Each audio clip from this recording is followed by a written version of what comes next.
Hello, and welcome to my channel. Today I'm talking about a game that I absolutely love in a series that I like to call a love letter to. Today we are indeed talking about the indie gem called Sally Face. You might have heard of it if you clicked on this video, but it is absolutely just everything. But we'll get into that in just a minute. Sally Face is an indie adventure game made by Portable Moose, also known as Steve Gabry. Gabry? I think that's what it is. Steve Gabry, yes. He's so funny, check out his Twitter.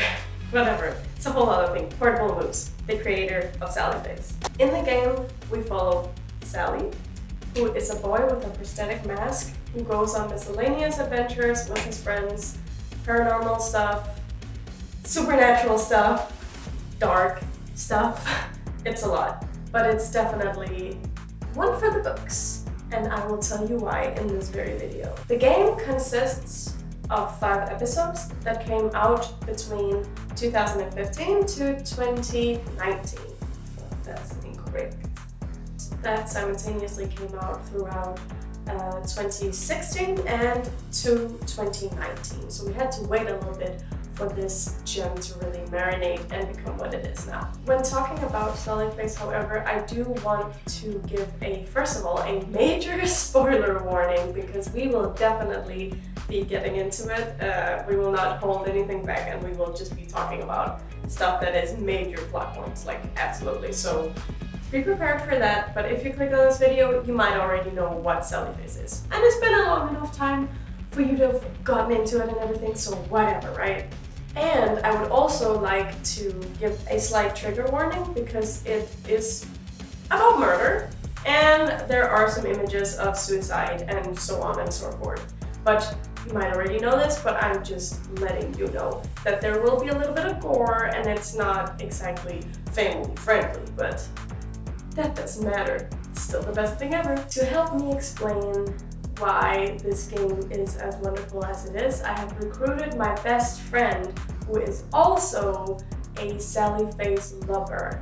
Absolutely love the game and has a lot to say about it, so therefore, with no further ado, I would like to give the seat to me, myself and my best friend Kian. I needed some assistance with this because it's hard to just crack down on everything that's awesome about this. Things we still have questions about, but do definitely consider this a huge love letter to Sally Face. Okay? Portable Moose, you're awesome. If you ever see this, you're awesome. Thank you for creating the game. You're genius, honestly. So now I'm sitting with my best friend Kian, and we're about to talk about Sally Face in depth. Yeah. Hello, everybody. What is the first thing you think about when you think about Sally Face? Let's start there. The first thing that comes to mind is that I've actually seen some screenshots from the game beforehand, before actually watching the game. Yeah. So what came to my mind back then was that it was an interesting looking game with a lot of like cool characters. Yeah. Very animatics. Yeah, I don't know. Yeah, sure. I would really agree with you there because, I mean, we've also talked to death about this, pun intended. Like, absolutely. Because when we sat down and was like, okay, what are we going to talk about? I was like, well, what I really want to talk about is definitely the characters because it's what carries the game in a lot of ways. Yeah, I definitely agree. The characters are like very unique in the way that they represent some stereotypical to their each unique personality. Yeah. Which I actually think is quite cool because you get these very characteristic characters. Yes, you really do. And I don't feel like, if I think about anybody, I don't think that there's a single character that I feel falls flat. Does that make sense? It's yes, like definitely. They all have like a personality for sure. Like even someone as Maple, like Chuck's wife, I guess, maybe girlfriend. She's maybe not that interesting of a character, but you understand that like she likes Chuck. She's always liked Chuck. Like with the Bologna incident, she wants to stay with him even though she doesn't want to eat. his fucking the Bologna, but whatever. There are some characters that aren't as seen in the game, a little more held back. But I think that's okay too. Yeah. I mean, not everybody has to be a main character, clearly, but I feel like the ones that are in the background also do shine through. Yeah. And I think we should get into specifics because it's hard to talk about without getting into specifics because there are so many characters. Yeah, definitely. Yeah. So where could we start? I mean, someone as Sally. Like, I asked you this very probing question last night. I asked you, have you ever seen a main character whose thing is having like a prosthetic mask? I have not. No. And I mean, that's not to say that it's not out there. Maybe, who knows? Maybe it is. I don't know. But like, not that I know of. I can't think of any. And that is as high, like, profile as Sally Face has become throughout the years. Yeah, like the mask itself is very characteristic to both the character Sally and the game itself. Yeah. I mean, there are characters among characters in different games and different movies and stuff like that. Yeah. That do hide behind some type of mask, but quite interesting. It is really interesting, especially because I think it's a great choice for us never to see his face. I really like that a lot, because the only people who ever see his face are people he's supposed to be vulnerable with. He takes it off with Ashley, or she, I think when Travis like punched him in the face, he just takes it off to be like, okay, I'm vulnerable, or is it the other way around? Ashley takes it off and like doesn't even say anything about the fact that his face probably looks all kinds of crazy, but I don't know, it's just a great way to like show their bond. Yeah, now that you mention Ashley, I think you're talking about the scene by the lake. Yeah, that's where he just takes it off. Or she takes it off as well? I'm not really sure. Where they scream, right? Yeah, exactly. Yeah. Where they are being themselves. Yeah. To the fullest. It's absolutely great. Yeah. But if we were to talk a little bit more about minor characters that are also interesting, I also mentioned Kim, the lunch lady. Because I thought that even though she plays arguably a very little part in the game, I've never seen anything like that either. You know what I mean? I'm like, yeah, you're God. No, she's very characteristic as well. She fits very well into the game. Yeah. I'd say. Because everything is so fucking uncanny and like eerie, right?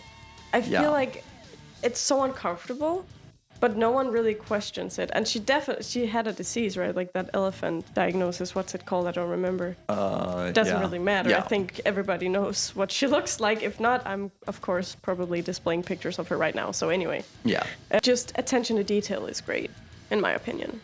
Yes. Everything ties together beautifully like that.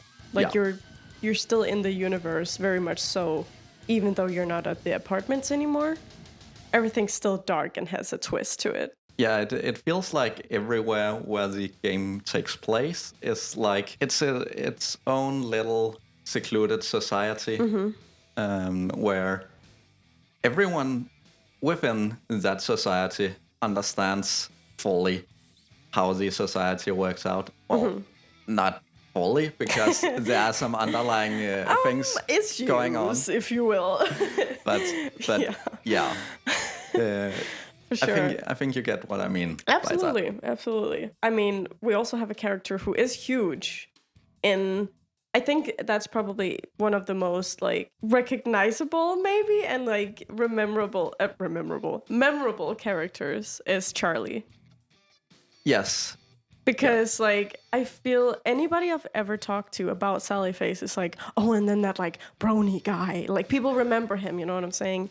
However, I do want to go on the record and say that Portable Moose has literally said that it's not a jab at bronies, which we find a little hard to believe. Yeah, it definitely plays well into the stereotypical thought of how a brony would behave and look like, I would say, to many people. Yes, but I also think that, like what Portable Moose said, I'm like paraphrasing here, but he said that no, he just really enjoys the media he likes, which I understand, because we definitely do see a lot of these kinds of people or whatever that just like something so much that they gatekeep it, and it's fucking crazy. And that's I think it's a good choice to choose the ponies, though. Yeah, I mean, he definitely also fits into the nerd style. Nerd, gatekeeper. Yeah. You can't touch this because it's so precious to me. It's like my fucking family. Like, it's all that kind of stuff is really interesting to me. Yeah. That he like talked about that or like made light of that. Does that make sense? Yes. Yeah. Because that's a character that you really have not seen a lot either. I mean, we actually Googled a little bit and found out that the pony craze was like in 2011. That's when it started, the first BronyCon or whatever. Yeah, you Googled I that. Googled because I was so off in my calculations as to when that was a huge thing. But I just don't remember like being 11 when it was like a thing. No, I think I was maybe, older than that. I feel like I was like 13, 14 something. Yeah, but maybe you were just too young at that point. Maybe. I mean, I also liked My Little Pony when I was little and when I was a teenager. So full disclosure, I kind of was a brony. So that's why we're even talking about this. Because it was like, I really liked the shows or whatever. Very nostalgic and a good show. But definitely some crazy people in the community for sure. But cringe is out. So it's not cringy, you guys. Some very loud, cringy people. But that's every fandom, right? I digress. It is. We're totally talking about something that it's not about. Anyway, yeah. So another character that you wanted to mention, and I fully support you in that decision, is Gizmo, the cat. Yes. I love Gizmo. Yeah. Who doesn't, though? Yeah. Yeah, I mean, this again plays into the environment that it all takes place in, because Gizmo is, like, to me, the perfect example of how everyone within the game just understands what this whole environment is about. We see different scenes of Gizmo just taking a bath and just watching the TV and human things. Yeah, and no one bats an eye. Not at all. Not at all. It just is what it is. Yeah, as a viewer, you're like, what is going on? Yeah. You're just supposed to accept it. Mm-hmm. Absolutely. It's just like, right, okay, I mean, just Gizmo doing Gizmo things, I guess. Yeah. And Gizmo is definitely enjoying life. Yeah, for sure. I mean, he's not the only one who doesn't die. That's a bit extreme. But, I mean, he is one of the only people who goes unharmed. I love that you call him a person? Yeah. Of course. What do you mean? He's not? Everyone who's watched the game or played the game will know that Gizmo is a person. Yeah, absolutely. So, for me, we also talked about, I mean, all the residents in Addison Apartments are interesting, of course. Yeah, like, there's so many different characteristics among them. Addison himself is really interesting and very mysterious, and I mean, what a reveal when we actually see what Addison is all about. No wonder he's hiding. I mean, sure. But, like, I just like how people have just accepted he's just weird, whatever. Yeah. He makes good tea, though. Definitely. Yeah. I mean, that's just I would like to have a cup of tea. Me too. Or maybe not. I'm very concerned. What is it made out of? But for me, I wanted to talk specifically about David. Yeah. I mean, you're a David fan. Apparently. But I only am such a David fan because I feel like he's also such a weird character to me. Yeah, like he's dating a mannequin?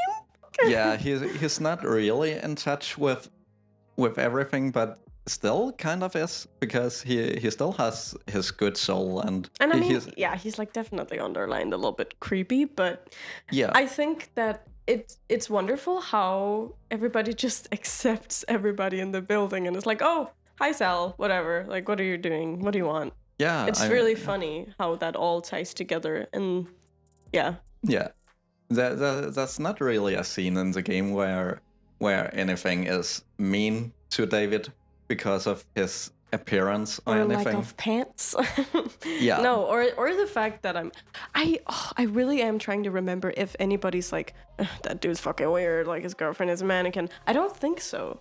I really No. don't think so. I mean, they could probably be thinking it, but Yeah, it's but not really discussed. It just is what it is. yeah, I mean, I feel like Sal is maybe when they're like in the apartment at some point, he's like, yeah, right. Because he just speaks to the mannequin like she's answering him. And it's obviously not. So he's just like, right. Yeah, that's what she said for sure. yeah. But other than that, he doesn't ever make him feel less than for it. And I know it's really random to talk about David. Everybody's like, why the fuck are you not talking about Larry or something? Well, because we all know how great Larry is. Stop. Yeah, Like, that goes without saying. Like, you are Larry. That's what's funny. I am Larry. Yeah. That is 100% correct. Yeah. I would also like to talk about representation in the game. Yes. Because that is also a huge thing. But I think that the game does it the way I love representation the absolute most.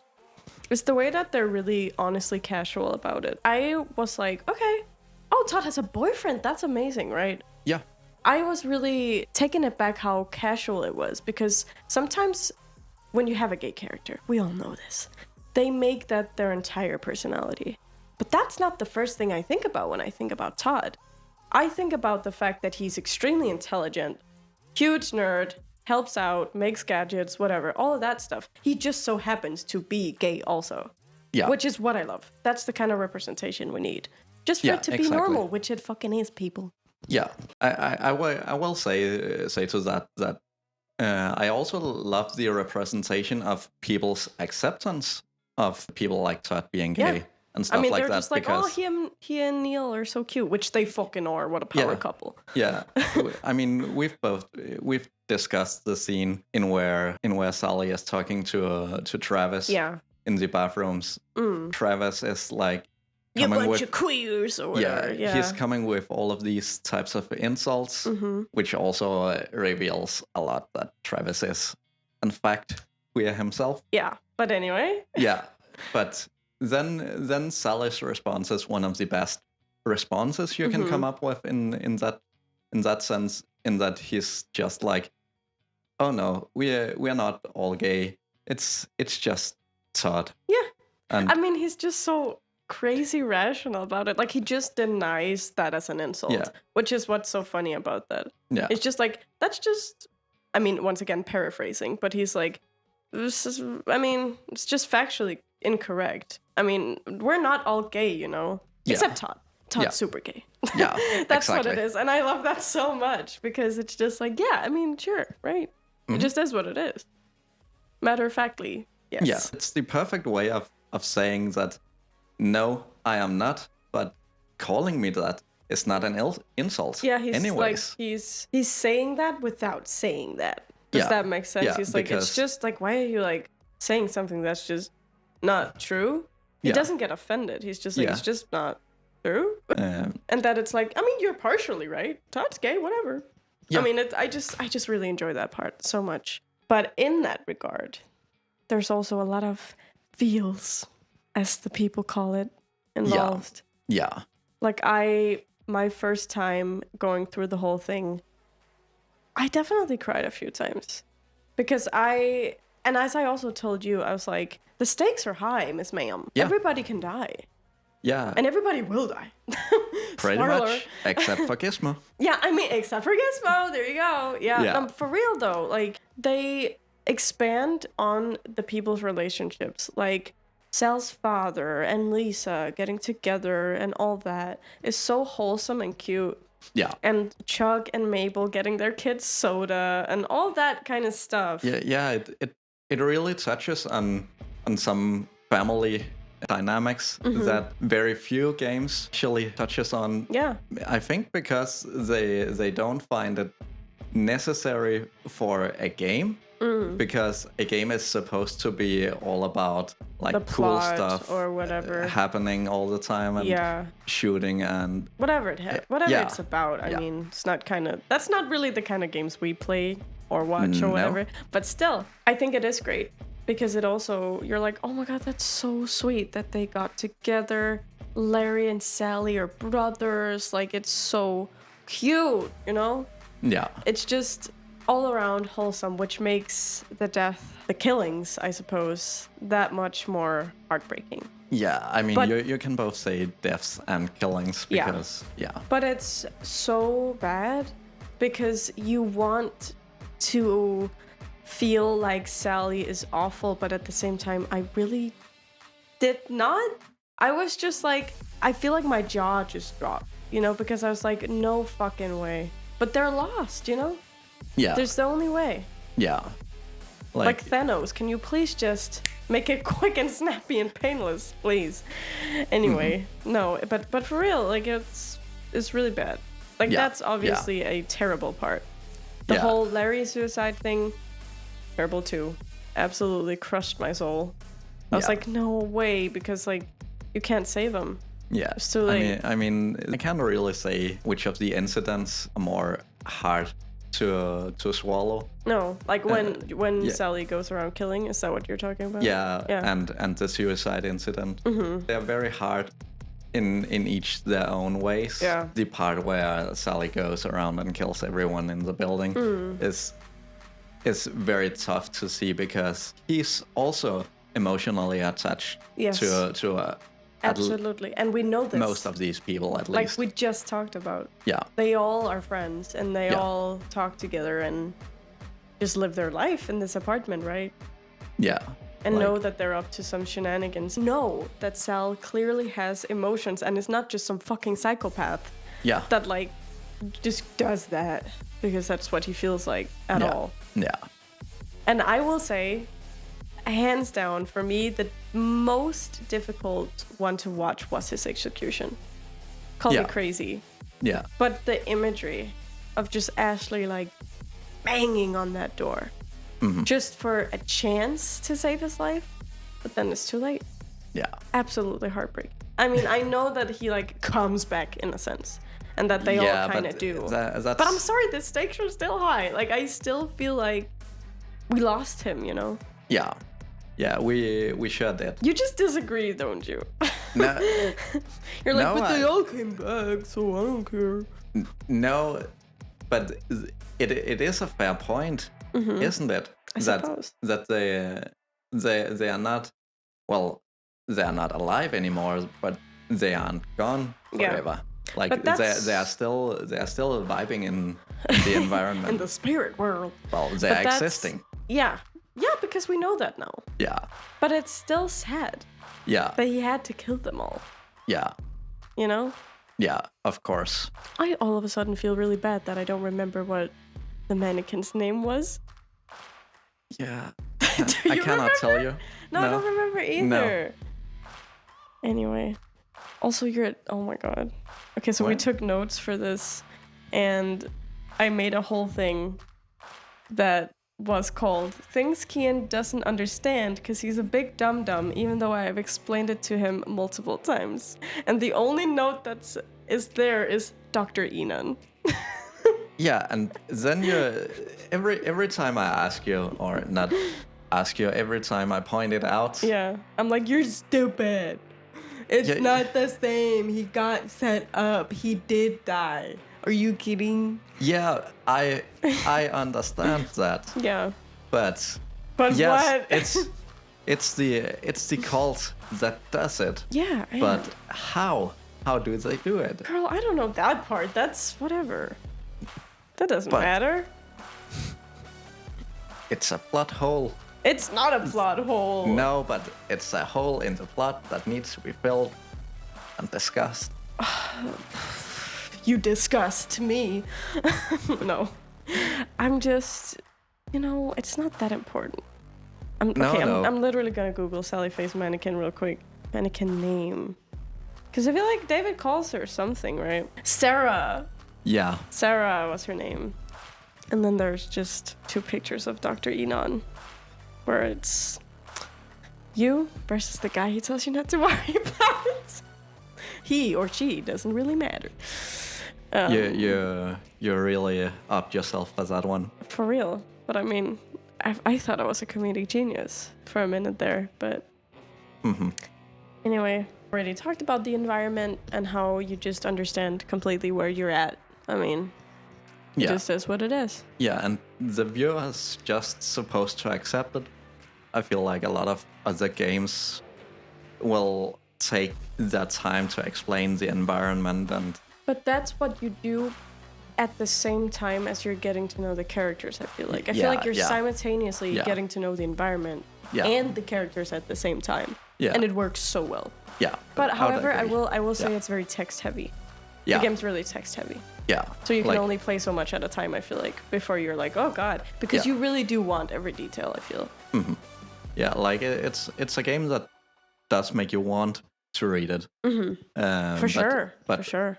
I can definitely see why some people will feel overwhelmed. Yeah, by how much text there is to it. Yeah, I particularly have zoned out when talking to Miss Rosenberg, or what is she called, the old lady. Yeah, right. Yeah. Or Miss Allison. Rosenberg. Is she also called Allison? I don't know. Anyway, but her, like, cause she just talks a lot, and she is also like, oh, I just ranted on forever, and I'm like, yes, you did, bitch, but that's fine. Mm-hmm. Yeah. Like, she's a great character too, by the way. We have a lot of old people in the game too, I feel. Yeah. Like the whole Miss Paggerton incident. It's crazy. But that's, I want to talk about that actually, because since this is a love letter, I also just really want to, like, how I really love it. Because my favorite episode is for sure the Bologna episode. Because it's, I don't know if it's because it's the, like, high school setting that just makes it so, like, casual and fun. But it's not casual or fun. Like, it's just a lot of shit happens in that episode. And the whole Bologna thing is... Okay, I just want to pop in real quick and say that we keep saying Bologna, even though it is Bologna. Jacksepticeye really had a big influence on this one. It's just, oh my god. It spirals out. It goes so, like, from 0 to 100 real quick. This is also the episode where you see the fucking cult for the first time. Yeah. Or, like, you see, at least, the building. And it's just, what the fuck? Like, you never thought that, I feel. When they go down the stairs, and if I'm remembering they do in, correctly. Like, a hatch, I think. Yeah. But the thing is, I feel like it's giving Scooby-Doo on steroids, you know? I think that's maybe why I like it, because they're also like, so let's split up. And I mean, it's just, like, we have our nerds, we have our, like, we have to do practical stuff. It's just fun. Yeah, I mean, it feels like the Scooby-Doo villains are just, like, 100 of them, and then they don't do it for capitalistic reasons. No, they just do it because evil. Yeah. Yeah, their motivations makes total sense. And I mean, the whole... Actually, that was sad too to me. Mr. Paggerton's death too.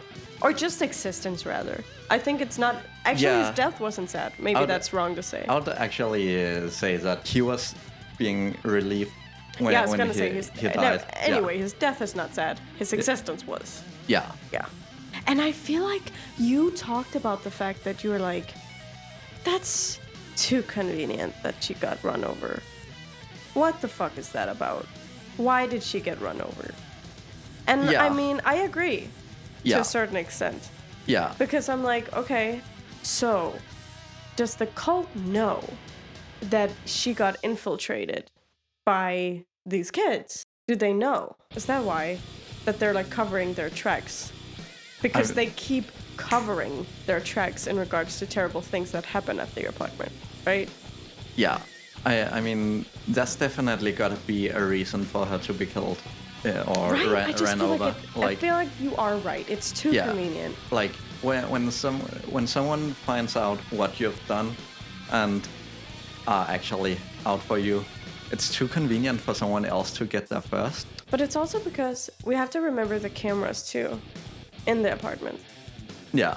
But I don't think that there are cameras in Mrs. Paggerton's apartment necessarily. But the point I'm trying to make is just that I think they got her out of the way so that they could easily, like you have forsaken us, you did not hide this well enough or whatever. Yeah. So that these kids now know. And now you're just gonna be bait or whatever. Because we all know that they don't want to go to the police. Like Sal and the others, they don't want to go to the police. No. Because they specifically say, everything gets covered up here. Why even bother, right? Yeah. So, what's that about? Yeah. I find that very interesting. As is my favorite episode. Like, I would watch a series where they just, like, where it is sort of Scooby-Doo, but just darker, where they figure that shit out. I sort of feel like after episode 2 to episode 3, which is the episode we're talking about, is where he is finally figuring out what am I actually gonna do with this series. Because you're calling him out on his name. Portable Moose. Yeah.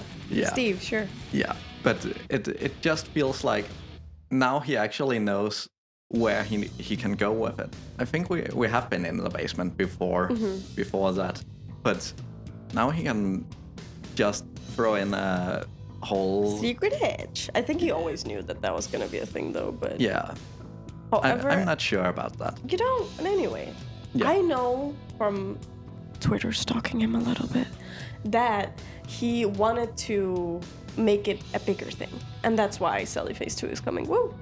Anyway. Yeah. But isn't that towards the end that he wanted to make probably, it but that's... a little bigger? Because one of the things that makes me say that is also this whole thing with the different art styles that he suddenly brings up in the last episode. Oh my god, huge kudos. I was delighted. I was so excited to see what the next one would be. And just flourished by the fact that he even did that. So wonderful job. I mean, this whole video is about our love letter to Steve, really. No, but for real, he really did an amazing job. Jesus Christ. And making Senator Falls music himself, like, stop. Yeah. You're talented, dude. But you know this. Exactly. Like, it's a very, very good handcraft that he does making the game. It feels like, to me, that he is evolving personally throughout making the game. And that is also why it to me feels like he's adding on as he goes on. Well, like he gets a little more knowledge of what he can do, and he gets a little more skilled throughout the game. I suppose. So I think some obviously also the economical aspect of it also plays into why he can only do so much in the first episode. But I also think actually that his skills evolves in his skills in game designing, but it also took game some making. Time. I mean, now you have to think about the fact that they did come out in episodes, right? Yeah. So that makes a huge point, you know? Yeah. Exactly. That he did evolve. I mean, years went by, right? He would. Yeah. I mean, anybody would. I mean, you could see that in a lot of games, like Dark Deception, for example. I feel like is also, I don't know, don't know much about Dark Deception, whatever. But I also really love that game. So, or the story. Not so much the game mode itself. It's just very tedious to me. But it's whatever. Once again, we're not talking about that. We're talking about Sally Face, whatever. But still, also a great game, which I'm very excited to see also come out with its final chapter. So, yeah. But that's another thing, right? It's unique. Yes, absolutely. It is. And I will say, however, but I also did say in the beginning a trigger warning because it is disturbing, of course. But it works really well. Yeah. What exactly works well? The way the world works, you know, the way that the gore is displayed. It's just, it's not meaningless. No, it's not meaningless gore at all, I feel. Yeah. Maybe that's a hot take, but I feel like it's not, because when we're talking about seeing the body in the back of the car or whatever, we also get to see it for like that scare of like, holy fuck, he saw that for real, ew. Yeah. And also with the ghosts, with them assembling the way that they do, like you see their fucking muzzles, skulls, like all that. It's really, really, really cool and creative. I really love the way that looks. But it's really disturbing and gross. Yeah. Yeah, it definitely is, but it's not meaningless. Like, it makes sense you're summoning them, right? Yeah. I just love the gadgets too. But like, that's not a Game Boy. It's a what do they call it? It's to like cover it up. It's a fun thing. Super Boy something. I don't really remember. It's a good addition to the game. Like it's a little not cringy. No. But do you get where I'm at? Yeah, I do. Yeah. I do. It's definitely like a nick to pop culture. Yeah. Which also is a thing that's present. Pop culture and subcultures. Yeah. Which you really wanted to, or I don't know if you really wanted to talk about it, but no, we talked about it. I'm a man of subculture, so sure. I'm glad to be seen as well. Yeah, sure. I mean, there's not really. There's so much more to say. I don't know. I said we could easily talk an hour about this. And you are correct. I could easily say more. I also said 10,000 hours, I think. Yeah. But, yeah. That's a little much. I think we could, but I think I'll have to go home and come back to finish it another day. Right. If so. Mm-hmm. If that would be the thing. Maybe we could make a part 2. Who knows? But for real, thank you so much for helping with this, because I think it's hard to just speak blindly, because there's so much, and there's so much we have not covered too. Yeah, we haven't. We've barely talked about our main characters. We've talked more about David than Larry. Yeah. I think that's not great. we skipped Larry. Rather. But we shouldn't skip Larry, because he's also very complex. We love him. Yeah. That's all we need to say. Yeah. Because he's a metal dude just like you. Whatever. He's whatever. But he's not whatever. Don't get me wrong. I love him. No, he's definitely something. He's everything. But I'm also getting hungry, so perhaps we should grab some lunch. I think that's a great idea. Yeah. But thank you so much for coming along with my craziness and talking about this wonderful Thanks for having me. Shout out to you, Steve. I love you, man. Steve Gabry. Is that inappropriate? Love you, man. Okay, it's not. Thank you, guys. Thank you. That's kind of it for this video. I hope you understand why Sally Face is as wonderful as it is, because it really is. I recommend that you check it out. And great news. There is a Sally Face 2 coming. Do not spam the creator. Perfection takes time, okay? It does. So therefore, we should all wait for him to actually be ready to release this wonderful game, okay? I'm sure it'll be amazing, mind-blowing, just like the first game was.